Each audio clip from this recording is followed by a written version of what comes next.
মানে এখন হচ্ছে কি অনেকে দেখবে আপনাকে বলছে 30 মিনিটে জিএসটি করে দিচ্ছে, আপনাকে হচ্ছে একদিনে জিএসটি করে দেবে, দুদিনে জিএসটি করে, 3 দিনে জিএসটি করে দেবে।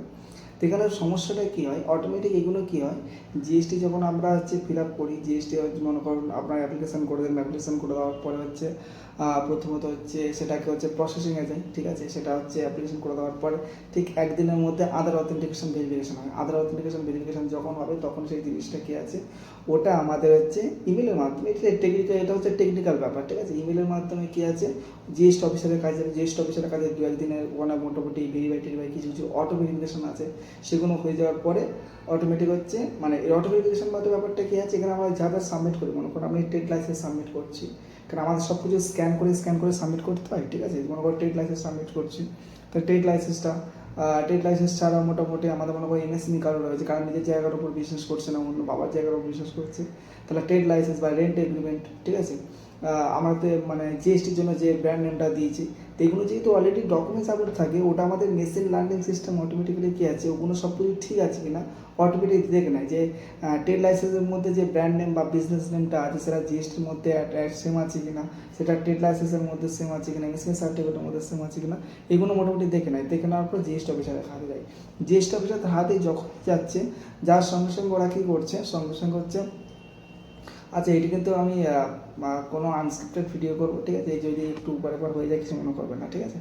তাই এটা হচ্ছে কী আছে, জিএসটি অফিসের হাতে যখন যাই, জিএসটি অফিস সবসময় আপনাকে সবসময় যে ফোন করে তাকে আমি বলে দিই যে জিএসটি অফিসে সবসময় ল্যান্ডটাকে ভেরিফাই করে আগে, ল্যান্ড যদি ল্যান্ড ঠিক থাকে তাহলে কিন্তু সব কিছু ঠিক হয়ে যাবে, ঠিক আছে,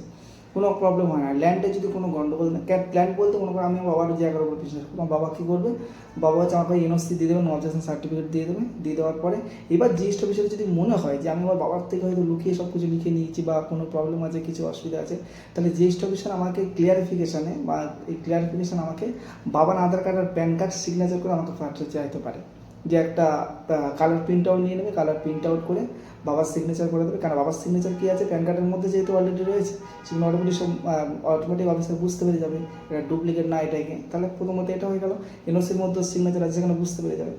এবার আর যেটা রেন্ট এগ্রিমেন্টের ব্যাপারটা, রেন্ট এগ্রিমেন্টের সেম জিনিস, ব্যাপারটা কী হয়, অন্য কারোর জায়গার উপর বিজনেস করছেন, তাহলে অবশ্যই রেন্ট এগ্রিমেন্ট তো নেই, কিন্তু রেন্ট এগ্রিমেন্ট যে আপনাকে রেন্ট দিচ্ছে অ্যাকচুয়ালি জায়গাটা তার নামে, সেটা কী করে বুঝবো, তাহলে সেটা বোঝানোর জন্য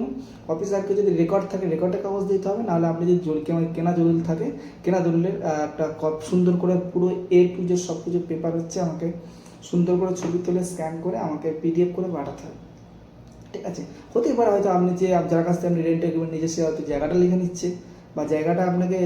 রেন্টে দিচ্ছে, বা সেই জায়গাটা কেনার পর সে যে মালিক আপনাকে রেন্ট এগ্রিমেন্ট দিচ্ছে, সেই জায়গাটা কেনার পর সে হচ্ছে করেনি আর কি, রেকর্ড করেনি, হতেই পারে, না হওয়ার কোনো ব্যাপার নয়, কেউ 10 বছর 15 বছর 20 বছর ফেলে রাখছে, কোনো অসুবিধা নেই। তাহলে এখানে ব্যাপারটা বোঝানোর জন্য আমি এটাই বলছি যে আপনাকে যখন এটা দেবে, রেন্ট এগ্রিমেন্টটা দেবে, রেন্ট এগ্রিমেন্টটা দিল, কিন্তু যদি অফিসারের মনে হয় তাহলে আপনার কিন্তু আইডিও চাইতে পারে, সেই জন্য আপনি যার কাছ থেকে রেন্ট এগ্রিমেন্ট নেবেন কিছু না কিছু এপার ওপার করে আপনি তাকে আধার কার্ড আর প্যান কার্ডের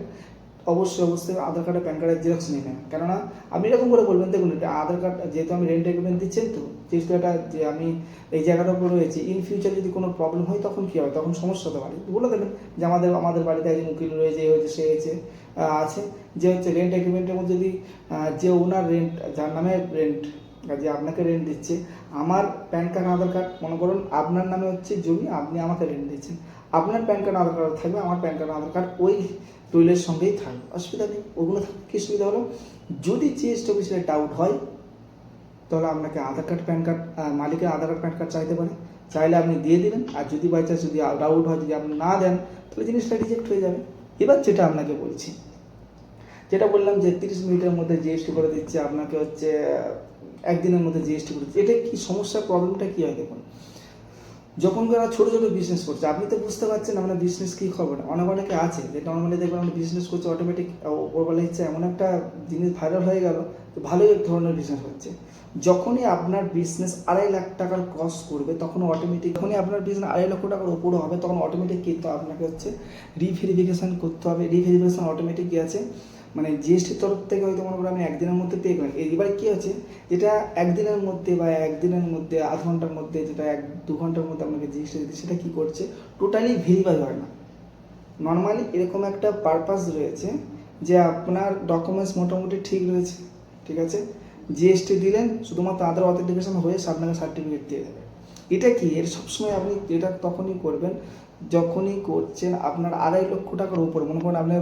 1 বছর, 2 বছর, 2.5 বছর, 3 বছর, মানে মনে করুন 1 বছরের মধ্যে আপনার যখন 2.5 লক্ষ টাকার বিজনেস ক্রস হয়ে যাবে, মানে আপনার বিজনেসের টার্ন ওভার, মনে করুন আপনি এক জায়গাতে কিনেছেন 50,000 টাকায়, সেই জিনিস মনে করুন নর্মালি একটা মেশিন ধরে নিন, 50,000 টাকা আপনি কিনলেন, সেটা 70,000 টাকা বিক্রি করে দিলেন। বা মনে করুন 2,000 টাকা আপনি প্রোডাক্ট কিনেছেন, 2,000 টাকা আপনি 5,000 টাকা বিক্রি করলেন, তাহলে 5,000 আর 2,000, 7,000 টাকা হচ্ছে আপনার বিজনেসের টার্ন ওভার হলো। তাই এরকম করে যতবার আপনি করবেন, যতবার আমার বিজনেসের অ্যাকাউন্টে যেটা জিএসটির মধ্যে অ্যাড থাকবে, 2.5 লক্ষ টাকা ক্রস হওয়ার সঙ্গে সঙ্গে আপনার ক্লিয়ারিফিকেশন পাঠিয়ে দেবে। 2.5 লক্ষ টাকা ক্রস হলে সঙ্গে সঙ্গে আপনি যে ডকুমেন্টস মনে করেন আপনি 6 মাস আগে করেছেন, 6 মাস আগে জিএসটি করেছেন, আবার নতুন করে সে ডকুমেন্টস ভেরিফিকেশন করবে। ডকুমেন্টস ভেরিফিকেশনের জন্য আপনাকে ডাকতে পারে প্রথমত, নাহলে ওরা স্পট ডকুমেন্টস ভেরিফিকেশন ডাকতে পারে বলতে আমরা বাড়ি থেকে জিএসটি অফিসে আপনাকে ডকুমেন্ট নিয়ে যেতে হবে প্রথম। সেখানে হচ্ছে জিএসটি অফিসে ওখানে যাওয়ার পরে এটাও হতে পারে, সেখানে হতে পারে যে ওরা স্পট ভেরিফিকেশন করতে আসবে যে আপনার বিজনেস ঠিক আছে। যদি স্পট ভেরিফিকেশানে কোনো কিছু বিন্দু মাত্র ডাউট থাকে, কেন ওরা এটাই আসে ইচ্ছে করতে পারবে যাতে জিনিসটা ক্যান্সেল করার জন্য, ঠিক আছে, যাতে আপনার বিজনেস গ্রো হয়ে গেলে আপনি জিএসটি ক্যান্সেল করে যদি দিয়ে দেন তাহলে আপনার ক্ষতি হয়ে যাবে অনেক কিছু, তাহলে ওটাই পারপাসে এরা আসে, ঠিক আছে। এবার যদি খুঁটি কাটে আমরা যাই দেখি, যদি বিজনেস অ্যাক্টিভিটি আমরা না দেখে, আপনার প্রোডাক্ট অফিস টফিস যদি আপনার মোটামুটি না দেখে, তাহলে আমরা জিএসটি ক্যান্সেল করে দেবে, ঠিক আছে। তো এই জন্য সবসময় বলবো যে আপনাকে আধ ঘন্টা, আমি কিছু কিছু জিনিস করেছিলাম, আমি কিছু কিছু মানুষের আধ ঘন্টা জিএসটি করিয়ে দিয়েছিলাম, বাট আমি যে জিনিসটা করেছিলাম সেটা সিম্পলিফাই জিএসটির মধ্যে, ঠিক আছে। সেটা আপনার সাথে কাস্টমার সাথে ভালো করে কথা বলে নিয়েছি, কী করবে না করবে, কত কী হবে না করবে সব কিছু বলে নিয়ে তারপর আমি করে দিয়েছি। কিন্তু বিশেষ করে এখন হয়তো খুব বেশি হলে আপনাকে হয়তো একটা জিনিস 7 দিন 10 দিন লাগবে, আপনি নর্মালি করে নিন, বলবে দেবেন যে আমার আধ ঘন্টার বা 1 ঘন্টার জিএসটি আমার প্রয়োজন নেই, আপনার নর্মালি যেরকম ভেরিফিকেশন হয়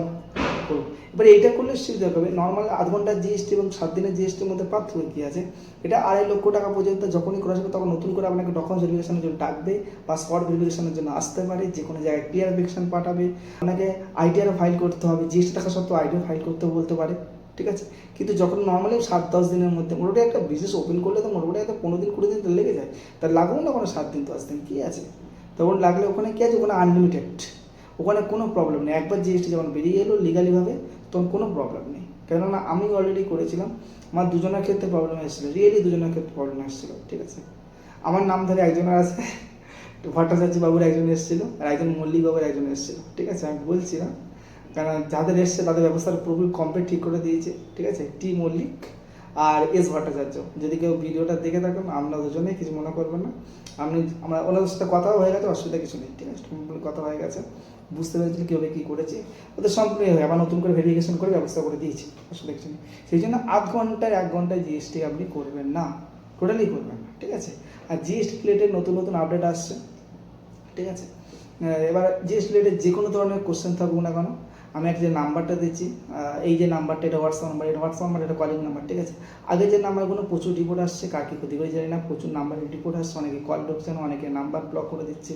তো আমি নতুন করে এই নাম্বারটা নিয়েছি, এই নাম্বারে আপনারা হোয়াটসঅ্যাপ করবেন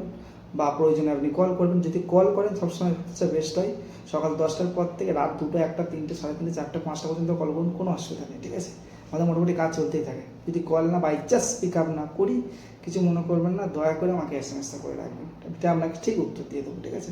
আর যে কোনো ধরনের ডাউট ইমিডিয়েটলি পেতে গেলে এই ভিডিওতে কমেন্ট করুন, আমি অবশ্যই আপনাকে হেল্প করবো। আর অবশ্যই আমাদের দুটো অফিস অলরেডি, একটা অফিস অলরেডি ছিল দমদম ক্যান্টনমেন্ট, সবাই জানেন। আবার নতুন করে মহাকরণে আসে, আপনি যদি শিয়ালদা থেকে আসতে যান, শিয়ালদাতে নতুন ধরলেন, ধরার পর এসপ্ল্যানেটের পরে মহাকরণ থেকে আপনি মহাকরণ থেকে এক্সিট পয়েন্ট থেকে বাইরে বেরোবেন, মেন রোডের উপর উঠবেন, আমাকে কল করবেন, আমি আপনাকে লাইভ লোকেশন পাঠিয়ে দেবো। মাত্র 5টা থেকে 6 মিনিট, 6 মিনিট ভালো করে নয়, 3 থেকে 3.5 মিনিট লাগে আমাদের হাঁটা, ঠিক আছে, কিছুটা পর লং হাঁটা। আর এখান থেকে আমাদের অফিসটা আমি বলে দিচ্ছি, যদি কেউ শুনে রাখেন যে অরুণদার হোটেল, চিত্তবাবুর হোটেল, সোনুদার হোটেল, এই আমাদের এখান থেকে আমরা যেখানে টিফিন করি পুরো তার পাশে, মানে বাড়িতে আমাদের অফিসে কেউ খাবার টাবার নিয়ে আসেন, এবং প্রতিদিন রাতে অনেক সময় রাত হয়ে যায়, অনেক সময় দুপুর হয়ে যায়, লাঞ্চ ডিনার যাই করি ওখান থেকেই করি আর কি, ঠিক আছে। তো যদি আসেন ওখানে আবার খাওয়াতে নিয়ে যাবো, খাওয়া হয়ে যাবে। যদি অফিসে ভিজিট করতে চান সেটাও আসতে পারেন, অসুবিধা কিছু নেই, ঠিক আছে। আর ভিডিওটা কেমন হচ্ছে অবশ্যই আমাকে কমেন্ট করে জানাবেন, ভিডিওটা ভালো লাগলে শেয়ার করবেন, অবশ্যই চ্যানেলটা সাবস্ক্রাইব করে বেল বাটন অন করে নেবেন। ভিডিওটা দেখার জন্য আপনাকে অনেক ধন্যবাদ, থ্যাংক ইউ।